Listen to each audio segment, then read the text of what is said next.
Имаме лаптоп, като може да знаеш само едно. И сега трябва да е... И другото, което нямаме. Да. Моля ви хора, като видите, че има един въпрос, който е зададен, дей да видите абсолютно същия въпрос отново. И ако да, не сте гледали старите ни въпроси и отговори, може да ги видите, за да разберете. Ето така ще оставим линкове. Да. Да, първия, втория. И... Да, колко не знам дали никъде също. Мисля, че са май са два. Мисля, че са три. Не знам. Стаси Павлова, която те пита. Според вас, какво ще се занимавате в бъдеще и как се представя след 10 години? Пъс са невероятностите. Първо нека кажем, че пъс е на английски. На български се пише ПП. Защото е после пис, смисъл не е после спис или смис или Просто е ПП. И между другото много ми харесва, че повечето хора поне се старали да пишат са писали си на кирилица. Ако не се занимавате бъдещето си, ами аз нека първо рано говоря. Всъщност аз не съм абсолютно сигурен с това, което искам да се занимавам. Ще е нещо с компютъри, но какво точно ще е, все още предстои да разбера. Аз искам или медицина, или нещо друго с биология, или кино и телевизия, са воли България, мисля, че да, въобще дето режисура, или може нещо като това на Иван, защото може да уча две неща, защото не знам да се науча повече неща. Но прекалено неща са ми интересни и съм науча прекалено много неща. Така след 10 години, след 10 години ще бъдем на 27. Все още ще правим клипчета в YouTube.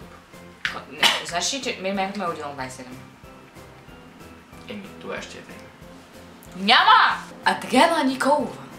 Кои са любимите актьори и певци или двете просто любима известна личност? Няколко от всеки пол.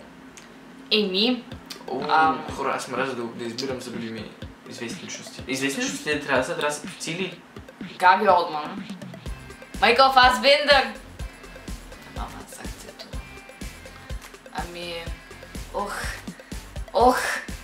Много напрежение така да отговарям. Кришан Бейл. Кои известни личности харесвам въобще? Аз дори не знам какво харесвам. Аз никой не съм си... не знам. Ума Търман. Едвард Нортън.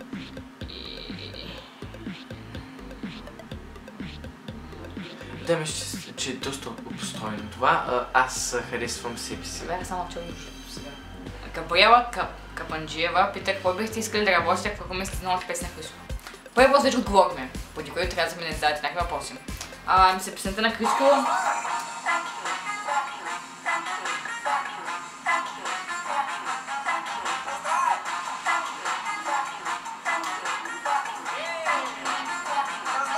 Дори бита не струва.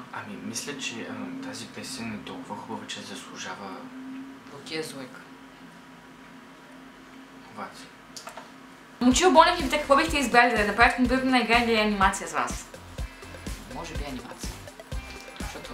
Това е толкова трудно, може би... Защото си ме даш забавно да виж какво ще правите, така ще ме различни си интересно. Да, но когато е игра, може да играеш ти себе си. Макар че започне да, но за да играеш себе си. Да, започне да играеш. Ни двамата после винаги си играем себе си, така че... Значи анимация. Никола Василев пита. Българството в България дали се е развило през последните 2-3 години и кой е най-омразният предмет в училище? Значи... Да, доста се е развило. Доста се е развило. В смисъл, когато преди 3 години започнахме да снимаме клипове, когато бяхме... Даже въпреки 4... Боже, 4 години ли минаха? Да, буквално аз почнах да снимам януари месец. Преди 4 години буквално имаше 3 или 4 влога. Съжи 5-6, не сме ако сме взели някой, беше това. И беше някакво много странно, в смисъл... И се изнаш някакво БАМ! 18 000 влогъри. Така следващия въпрос от Мартина Христова, която пита. Какво мислите на точния сезон на X-Factor с участници и журито?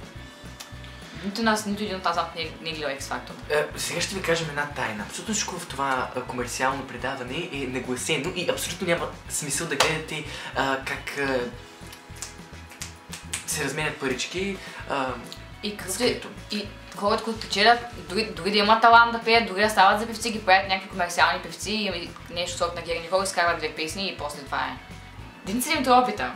Давайте. Какво мислите за чуждестранните влогъри и какво ви е мнението за влогърите под 10 годишна възраст?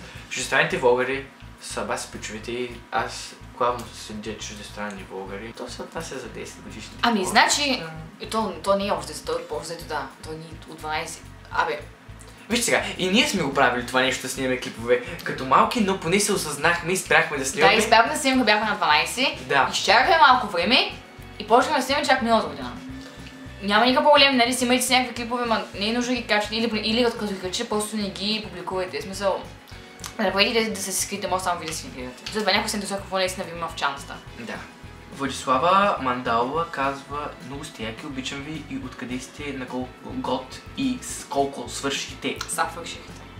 Съвършихте. Отговаряме за последните на тези въпроси. Защото вече ни писна да отговаряме и абсолютно ще да ми питат в Snapchat, в Twitter, в Facebook, в абсолютно всякъде. В Instagram даже са ми питали откъде съм, на колко години съм. От Бургас сме. На 17,5. Да, 1998 година сме родени. Бургас. Това е, което искате да знаете за нас. Колко завършите 2015 година? Ами, това ще говорим след малко. Как се... Ето го и след малкото. Ема Николова пита: как се справите в училище? Еми, забавна история. Вчера ни оформиха, т.е. това беше сряда, защото ви гледате това нещо в събота. И какво стана вчера? Ами, остави повече оценки, защото ще се смота и чибанила еднакъв десет, абсолютно нищо не мога да свършат чилната работа.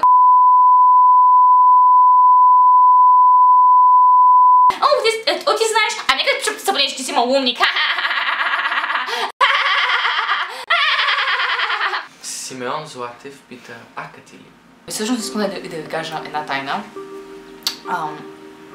Никой съм казал до сега, но от 17 години и половина аз всъщност събирам младаци в червата си. Абсолютно не говоря да съм малко, не знам какво е това невероятно усещане, което ще го описат като лакане. И всъщност това съм толкова дебела, защото просто толкова години събирам тези отпадъци в себе си. Червата ми са просто толкова подути. Вече даже не мога да ям. Мога да единствено течности, защото мога единствено само да викая. Естествено, всеки си! Трябва, това бяха четирите въпроси, които ще отговорим за днес. Клипа веки да се може да го харесате и да ни последвате всички социални мрежи, които са долу в описанието. Довиждане и до другата събота. Всъщност, ти кога се намеряваш? Събота? Да, т.е. но се връщам средата, така че ще снимаме четвъртък. Аз май заминавам четвъртък. Как така? Еми, значи може и да не се видим дори четвъртък, до събота също.